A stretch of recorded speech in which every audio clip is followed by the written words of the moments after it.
उद्घाटन का दिन 10 मई आ गई। मौसम चमकीला और साफ था। लेखक के पास शुभकामना देने के लिए दुनिया के काफी नेता आ रहे थे। यह उद्घाटन से पहले था। वहां उद्घाटन दुनिया के नेताओं को महानतम जमघट होना था। उद्घाटन का स्थान प्रेटोरिया में एक बड़े खुले स्थान में उद्घाटन कार्यक्रम हुए। यहाँ पर दक्षिणी अफ्रीका की प्रथम गैर वर्ण जातीय सरकार का संस्थापन करना था। शपथ लेने का कार्यक्रम उस दिन लेखक अपनी पुत्री जेनानी की संगत में था। सर्वप्रथम मिस्टर डी क्लार्क को द्वितीय उपराष्ट्रपति की शपथ दिलाई गई। फिर थर्बो म्बेकी को प्रथम उपराष्ट्रपति की शपथ दिलाई गई। तब लेखक की बारी थी। उसे राष्ट्रपति की शपथ दिलाई गई। उसने संविधान की रक्षा करने और उसे मानने की शपथ ली। उसने व्यक्तियों की भलाई के प्रति लगाव रखने की भी शपथ ली। लेखक का भाषण। लेखक ने नई उत्पन्न हुई स्वतंत्रता के बारे में बोला। उसने सभी अंतर्राष्ट्रीय मेहमानों का धन्यवाद किया। उसने कहा कि वे उसके देशवासियों के साथ होने के लिए वहां आए थे। यह न्याय, शांति और मानव सम्मान के लिए आम साझी विजय थी। उसने अपने देशवासियों को गरीबी, दुख और भेदभाव से स्वतंत्र करने की शपथ ली। जेट और हेलीकॉप्टरों का प्रदर्शन। कुछ क्षणों पश्चात दक्षिणी अफ्रीकी रंगीन जेट और हेलीकॉप्टर वहां यूनियन की बिल्डिंगों पर उड़े। यह नई सरकार के प्रति उसके प्रजातंत्र के लिए मिलिट्री सैनिक वफादारी थी। फिर अपनी छाती पर तमगे लगाए हुए मिलिट्री के उच्चतम जनरलों ने लेखक को सलाम किया।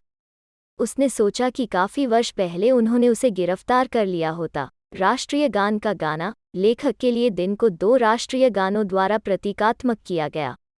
गोरों ने निकोसी सिकेलल गाया और कालों ने डाई स्टैम्प गाया।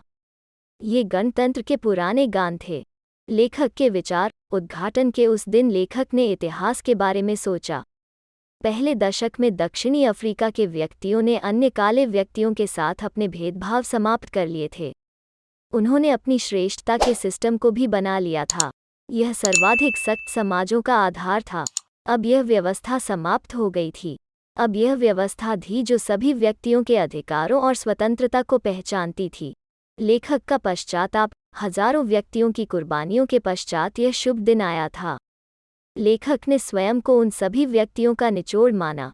उसे कष्ट था कि वो उनका धन्यवाद नहीं कर सकता था। स्वतंत्रता सेनानियों को याद करना। रंगभेद की नीति ने उसके देश और उसके व्यक्तियों के अंदर काफी समय तक रहने वाला घाव उत्पन्न कर दिया। इस नीति ने महान स्वतंत्रता सेनानी उत्पन्न किए थे। ये थे ओलिवर ताम्बोज, वाल्टर सिसुलिस, चीफ लथुलिस, यूसुफ डाडूस आदि। वे असाधारण उत्साह, बुद्धिमत्ता और उदारता के व्यक्ति थे। देश खनिज पदार्थों में अमीर था, परंतु इसका महान धन इसके व्यक्ति थे। उत्साह की परिभाषा। इन व्यक्तियों से लेखक ने उत्साह का अर्थ समझा। उन्होंने अपने जीवन को खतरों में डाला। उन्होंने काफी संताप सहन किए। उसने सीखा कि उत्साह भय की अनुपस्थिति नहीं थी, परंतु इसके ऊपर विजय थी। मनुष्य की प्राकृतिक महानता। लेखक कहता है कि कोई भी व्यक्ति रंग और धर्म के कारण दूसरे व्यक्ति से घृणा करता हुआ जन्म नहीं लेता। उन्हें प्यार करना सिखाया जा सकता है। प्यार मानव दिल में प्राकृतिक रूप में आता है। जेल में उन्हें दीवार तक लगा दिया गया था, परंतु उसने गार्ड के दिलों में मानवता देखी। यह मनुष्य की आवश्यक अच्छाई थी। इसे समाप्त नहीं। हमारे चैनल होप एजुकेशन पोर्टल को सब्सक्राइब करें। हमारे नए वीडियो की तत्काल सूचना के लिए घंटी के आइकन पर क्लिक करें।